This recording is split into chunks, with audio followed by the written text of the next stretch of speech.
আজ রবিউস সানির প্রথম জুমা। আজকের জুমার আলোচ্য বিষয় হলো দুরুদ শরীফের ফজিলত। দুরুদ শরীফ পড়লে কি লাভ, কি উপকার হয়, সেই ফজিলত সম্পর্কে আজ আমরা জানার চেষ্টা করব ইনশাআল্লাহ আজ্জা ওয়া জাল্লা। আমরা সূরা আহজাবের 56 নম্বর আয়াতে কারিমা তেলাওয়াত করেছি। এই আয়াতের উপর ভিত্তি করে আল্লাহ পাক যদি তৌফিক দান করেন, ওয়া তৌফিক ইল্লা বিল্লাহ, এর উপর থেকে আমরা আলোচনা করার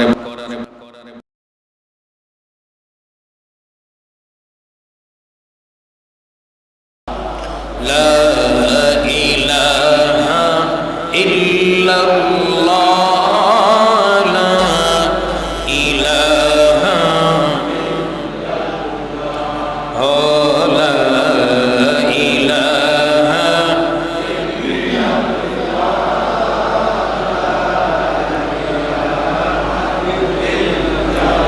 লা ইলাহা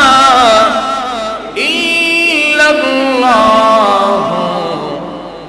মুহাম্মাদুর রাসূলুল্লাহ সাল্লাল্লাহু তাআলা আলাইহি ওয়াসাল্লাম। আল্লাহু আল্লাহ আল্লাহু আল্লাহ আল্লাহু আল্লাহ আল্লাহু আল্লাহ আল্লাহু আল্লাহ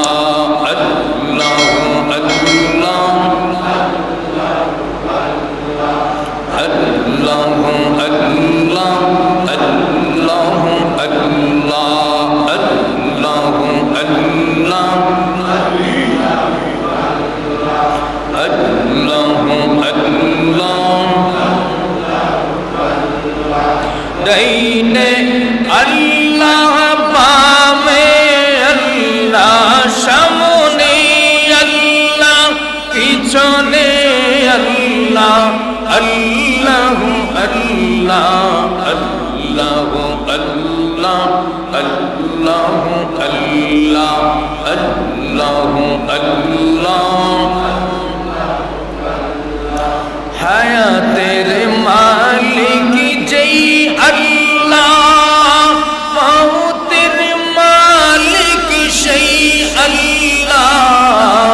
হায়াতের মালিক, মওতের মালিক সেই আল্লাহ।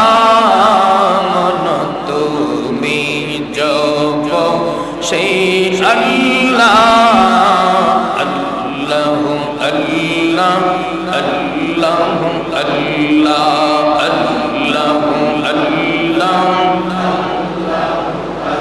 লা ইলাহা ইল্লাল্লাহ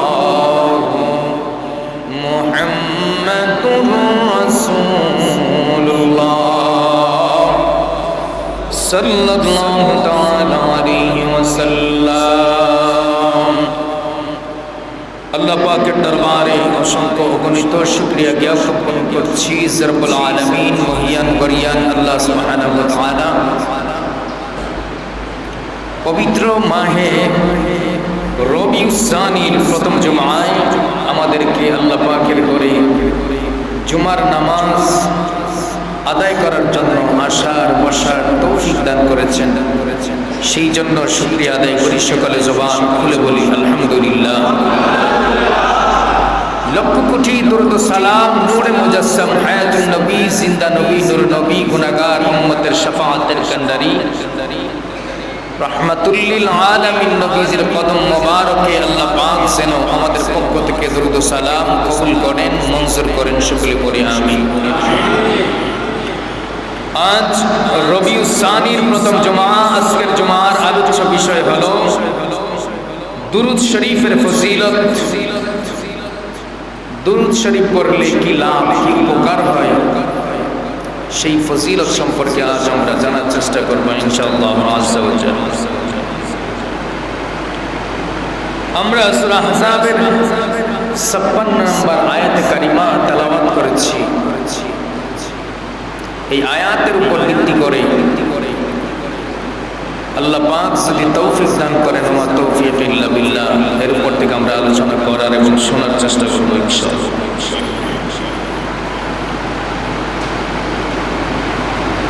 এমন একটা মাসে আমরা জুমার নামাজে প্রথম জমায় আসলাম।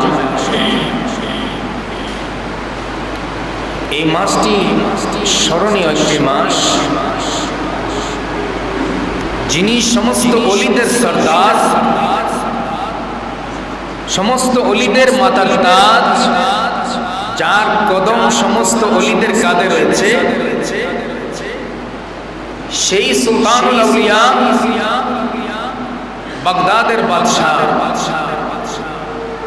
যিনি কাদরিয়া তরিকার মুহতাজ, সমস্ত ওলিদের ওলি যিনি, সমস্ত পীরের পীর যিনি, যিনি এই রবিউল সানি মাসে উফাত হয়েছেন। ওনার উফাতের মাস হযরত গাউসে পাক শাহনশাহ বাগদাদ আব্দুল কাদের জিলানী রাদিয়াল্লাহু তাআলা এই মাসে উফাত হয়েছে। তো এই মাসের প্রথম জমায় আমরা আমার দয়াল নবীজির উপর দরুদ শরীফ পড়লে কি লাভ হয়, কি উপকার হয়, এর কি কি উপকারিতা রয়েছে সে সম্পর্কে আমরা জানার চেষ্টা করব। সূরা আহজাবের 57 নম্বর আয়াত, 56 নম্বর আয়াতে আল্লাহ বলেছেন, ইন্নাল্লাহা ওয়া মালাইকাতাহু ইউসাল্লুনা আলান নবী। ইন্না শব্দের অর্থ হলো নিশ্চয়, ইন্নাল্লাহা নিশ্চয় আল্লাহ, ওয়া মালাইকাতাহু মালাইকা হলেন ফেরেশতা, আল্লাহ এবং ফেরেশতা ইউসাল্লুনা দুরূদ পড়েন, কার উপরে? আলান নবী, নবীজির উপর। সুবহানাল্লাহ। নিশ্চয়ই আল্লাহ এবং ফেরেশতা ইউসাল্লুনা আলান নবী, আল্লাহ তার ফেরেশতাদেরকে নিয়ে আলান নবী, নবীজির উপরে দুরূদ শরীফ পাঠ করেন। সুবহানাল্লাহ। কোন সময় পাঠ করেন? কোন সময় নাই, রাতে নাকি দিনে? রাত দিন 24 ঘন্টা, সকালে না বিকালে? সর্বসময়। কারণ আল্লাহ এবং ফেরেশতার মধ্যে কি নাই? নাপাকি নাই। আমাদের মধ্যে নাপাকি আছে। আমরা পবিত্র হই, আবার অপবিত্র হই। তো রাসূলের উপরে পবিত্র অবস্থায় দরুদ শরীফ পড়া জায়েজ। রাসূলের উপরে দরুদ শরীফ পড়া পবিত্র অবস্থায় জায়েজ, অপবিত্র অবস্থায় না জায়েজ। তো বসে দরুদ শরীফ পড়া রাসূলের উপরে আদব, দাঁড়িয়ে দরুদ শরীফ পড়া আদব, শুয়ে দরুদ শরীফ পড়া আদব, হেঁটে দরুদ শরীফ পড়া বিয়াদব, হেঁটে দরুদ শরীফ পড়া বিয়াদব। তো যখন আমরা নবীর উপর দরুদ শরীফ পড়ব, হয় দাঁড়িয়ে পড়ব, নয় বসে পড়ব, নয় শুয়ে পড়ব। তো এই আয়াত থেকে আমরা প্রমাণ পাইলাম, ইন্নাল্লাহা ওয়া মালাইকাতাহু ইউসাল্লুনা আলান নবী, নিশ্চয়ই আল্লাহ তার ফেরেশতাদেরকে নিয়ে নবীজির উপর দরুদ শরীফ পড়ে। কখন, কোন সময়? কোন টাইম নাই। যখন আমরা ছিলাম না তখন আল্লাহ ছিলেন, যখন আমরা থাকবো না তখন আল্লাহ থাকবেন। আল্লাহ ছিলেন, আছে, থাকবেন। আমরা আছি কিন্তু থাকবো না। তো যখন আমরা ছিলাম না তখন আল্লাহ তার ফেরেশতাদেরকে নিয়ে নবীদেরকে নিয়ে শরীফ পড়েছেন। আমরা যখন থাকবো না তখন আল্লাহ নবীর উপর দরুদ শরীফ পড়বেন, তখন আল্লাহ দরুদ শরীফ পড়বেন। এখন আল্লাহ বলেন, ইয়া আইয়ুহাল্লাযীনা আমানু, ইয়া হলো হরফে নিদা, আরবি ব্যাকরণের ভাষায় ইয়া হলো হরফে নিদা। ইয়া দ্বারা সম্বোধন করলেন, ডাকলেন। আপনার আমার বিবেকের প্রশ্ন, আল্লাহ এই আয়াতের শুরুতে শব্দের শুরুতে আপনি ইয়া শব্দ ব্যবহার করেছেন, ইয়া কার জন্য ব্যবহার করেছেন? আল্লাহ বলেন আল্লাযীনা আমানু ইয়া আইয়ুহাল্লাযীনা আমানু ইয়া মানে হে আল্লাযীনা যারা আমানু ইমানদার আল্লাহ বলেন ইয়া আইয়ুহাল্লাযীনা আমানু হে ইমানদারগণ হে ইমানদাররা হে মুমিনগণ আল্লাহ ইচ্ছা করলে এখানে বলতে পারতেন ইয়া আইয়ুহাল মুসলিমুনা হে মুসলমানগণ ঠিক না ঠিক মনোযোগ আল্লাহ যদি ইচ্ছা করতেন বলতে পারতেন ইয়া আইয়ুহাল মুসলিমুনা হে মুসলমানেরা হে মুসলমানগণ কিন্তু আল্লাহ না সর্বপ্রথম ইয়া হরফে নাদা সম্বোধন করে আল্লাহ রাব্বুল আলামিন ডাক দিলেন ইয়া হে আল্লাযীনা যারা তোমরা যারা ঈমানদার আছো ইয়া আইয়ুহাল্লাযীনা আমানু যারা ঈমানদার হে ঈমানদারগণ তুসাল্লুনা আলান নবী আমি আমার নবীর উপরে দুরূদ পড়ে ফেরেশতাদেরকে লইয়া হে ঈমানদাররা তোমরা শোনো সাল্লু তোমরাও পড়ো আলাইহি ওয়া সাল্লিমু তাসলিমা সাল্লু তোমরাও পাঠ করো কি পাঠ করো তোমরা আমার নবীর উপরে দুরূদ পাঠ করো যেইভাবে আমি আমার ফেরেশতাদেরকে নিয়ে আমার নবীর উপরে দুরূদ পাঠ করি সুবহানাল্লাহ আল্লাহ বলেন ইয়া আইয়ুহাল্লাযীনা আমানু হে ইমানদার তোমরা আমার নবীর উপরে দুরূদ পাঠ করো আপনারা আমার প্রশ্ন কিভাবে পাঠ করব আল্লাহ বলেন যেইভাবে আমি আমার ফেরেশতাদেরকে নিয়ে আমার নবীর উপরে দুরূদ পাঠ করি এবার আল্লাহ রাব্বুল আলামিন বলেন ওয়াসাল্লিমু তোমরা সালাম প্রদান করো ওয়াসাল্লিমু সালাম দাও সালাম প্রদান করো ওয়াসাল্লিমু সালাম তাসলিমা সম্মানজনকভাবে আল্লাহ বলে ওয়াসাল্লিমু তাসলিমা তোমরা আমার উপরে দুরূদ পড়ো ওয়াসাল্লিমু আর সালাম দাও তাসলিমা সম্মানজনকভাবে চিল্লায়া বলো সুবহানাল্লাহ আল্লাহ কয় কিভাবে সালাম দিবেন সম্মান কি করে সম্মান করে সালাম আপনি রাস্তা দিয়ে আপনার এলাকার একজন ওনাকে দেখে আপনি আসসালামু আলাইকুম কি দিলেন আসসালামু আলাইকুম সালাম হইছে সালাম আদব হলো এটা তিনটার অর্থ মরে যাও কি হয়ে যাও মরে যাও মুরব্বি আপনার সালাম দেখে সালামের গেটাম দেখে যে ছেলেটা কি বলবেন আর আপনি যদি সালাম আসসালামু আলাইকুম খুশি হয়ে সালামের জবাব ওয়া আলাইকুম আসসালাম ওয়া রাহমাতুল্লাহি ওয়া বারাকাতুহু মুরব্বির কাছ থেকে আপনি দোয়া পেয়ে যাবেন আপনার এই আদব লেগে মায়া ঠিক না বেঠে এই জন্য আল্লাহ সাল্লিমু শব্দটা ব্যবহার করেছেন সালামে তাসলিমে সম্মানজনক কিভাবে সম্মানজনক কাকে সালাম দিবে নবীকে সালাম দিবে আল্লাহ দিবে সাল্লিমু তাসলিমা সম্মান করে সালাম দাও আদব করে সালাম দাও যেভাবে সালাম দিলে যেভাবে সালাম দিলে সেইভাবে সালাম দাও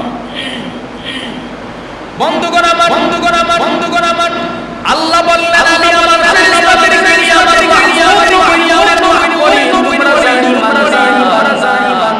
একমাত্র ঈমানদাররা আমার নবীর উপরে পাঠ করে এবং সম্মান করে সালাম করে সম্মানজনকভাবে সালাম দাও এবার আপনারা আমার আল্লাহ কোরআনে আল্লাহ হাদিসের সাবার আয়াতের আপনি বললেন ইয়া আইয়ুহাল্লাযীনা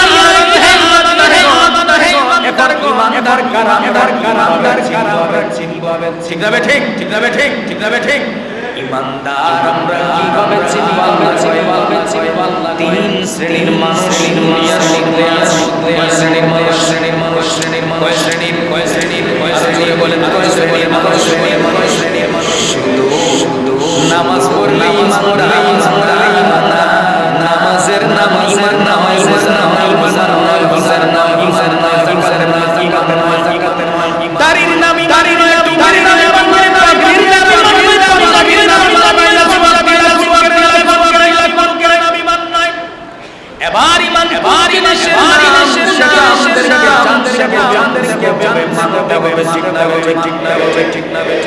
আল্লাহকে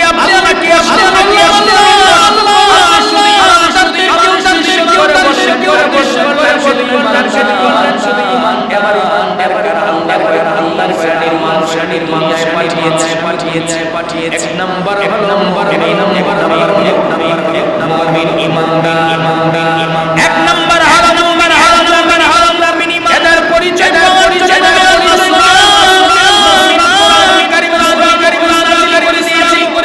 করে দিয়েছি। দুই নাম্বার হলো মুনাফিকের পরিচয় মারহাবা কর না। তিন নাম্বার হলো কাফির।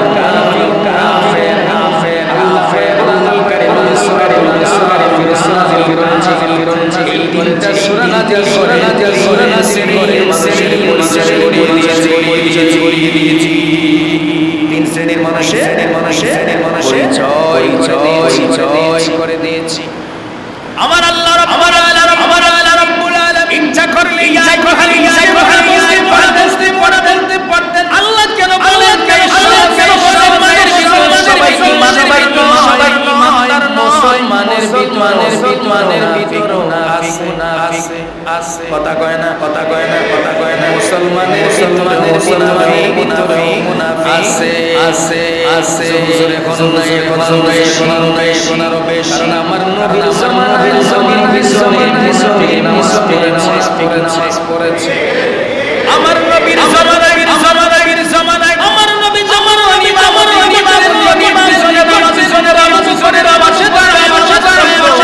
নামাজ পড়তো। ওই সময় মুনাফিক ছিল। ওই সময়ের মুনাফিক একজন ব্যক্তি যার নাম হলো